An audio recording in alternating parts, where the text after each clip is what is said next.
In this video, we'll figure out a slightly simpler way to write the cost function than we have been using so far, and we'll also figure out how to apply gradient descent to fit the parameters of logistic regression. So by the end of this video, you know how to implement a fully working version of logistic regression. Here's our cost function for logistic regression. Our overall cost function is 1 over m times sum over the training set of the cost of making different predictions on the different examples with labels yi. And this was the cost for a single example that we worked out earlier. And just want to remind you that for classification problems in our training set, and in fact, even for examples not in our training set, y is always equal to 0 or 1. Right? That's sort of part of the mathematical definition of y. Because y is either 0 or 1, we'll be able to come up with a simpler way to write this cost function. And in particular, rather than writing out this cost function on 2 separate lines with 2 separate cases for y equals 1 and y equals 0, I'm going to show you a way to take these 2 lines and compress them into one equation. And this will make it more convenient to write out a cost function and derive gradient descent. Concretely, we can write out the cost function as follows. I'm going to say that cost of h of x comma y, I'm going to write this as minus y times log h of x minus 1 minus y times log 1 minus h of x. And I'll show you in a second that this expression or this equation is a equivalent way or more compact way of writing out this definition of the cost function that we had up here. Let's see why that's the case.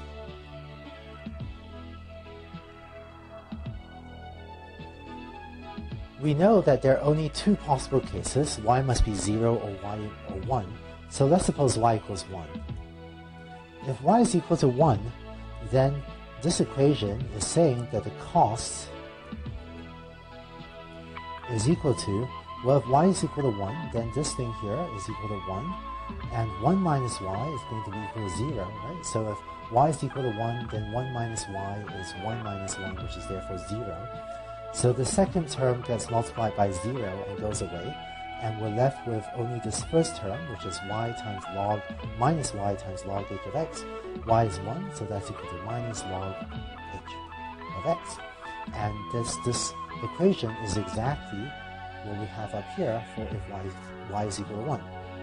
The other case is if y is equal to 0. And if that's the case, then our writing of the cost function is saying that, well, if y is equal to 0, then this term here will be equal to 0, whereas 1 minus y, if y is equal to 0, will be equal to 1, because 1 minus y becomes 1 minus 0, which is just equal to 1. And so the cost function simplifies to just this last term here, right? Because the first term over here gets multiplied by 0 and so disappears, so we're just left with this last term, which is minus log 1 minus h of x. And you can verify that this term here is just exactly what we had for when y is equal to 0. So this shows that this definition for the cost is just a more compact way of taking both of these expressions, the cases y equals 1 and y equals 0, and writing them in a more convenient form with just one line. We can therefore write out our cost function for logistic regression as follows. It is this 1 over m of the sum of these cost functions, and plugging in the definition for the cost that we worked out earlier, we end up with this, and it just brought the minus sign outside. And why did we choose this particular function? Well, it looks like there could be other cost functions we could have chosen. Although I won't have time to go into great detail of this in this course, this cost function can be derived from statistics using the principle of maximum likelihood estimation, which is an idea in statistics for how to efficiently find parameters data for different models. And it also has a nice property that it is convex. So this is the cost function that essentially everyone uses when fitting logistic regression models. If you don't understand the terms that I just said, sort of if you don't know what the principle of maximum likelihood estimation is, don't worry about it, but there's just a deeper rationale and justification behind this particular cost function than I have time to go into in this class. Given this cost function, in order to fit the parameters, what we're going to do then is try to find the parameters theta that minimize j of theta. So if we try to minimize this would give us some set of parameters theta. Finally, if we're given a new example with some set of features x, we can then take the thetas that we fit to our training set and output our prediction as this. And just to remind you, the output of my hypothesis I'm going to interpret as the probability that y is equal to 1. And this is given the input x and parameterized by theta. Okay? Just think of this as just my hypothesis is estimating the probability that y is equal to 1. So all that remains to be done is figure out how to actually minimize j of theta as a function of theta so that we can actually fit the parameters to our training set. The way we're going to minimize the cost function is using gradient descent. Here's our cost function, and if we want to minimize it as a function of theta, here's our usual template for gradient descent, where we repeatedly update each parameter by updating it as itself minus a learning rate alpha times this derivative term. If you know some calculus, feel free to take this term and try to compute the derivative yourself and see if you can simplify it to the same answer that I get. But even if you don't know calculus, don't worry about it. If you actually compute this, what you get is this equation, and I just write it out here, is sum from I equals 1 through n of essentially the error times xij. So if you take this partial derivative term and plug it back in here, we can then write out our gradient descent algorithm as follows. And all I've done is I took the derivative term from the previous slide and plugged it in there.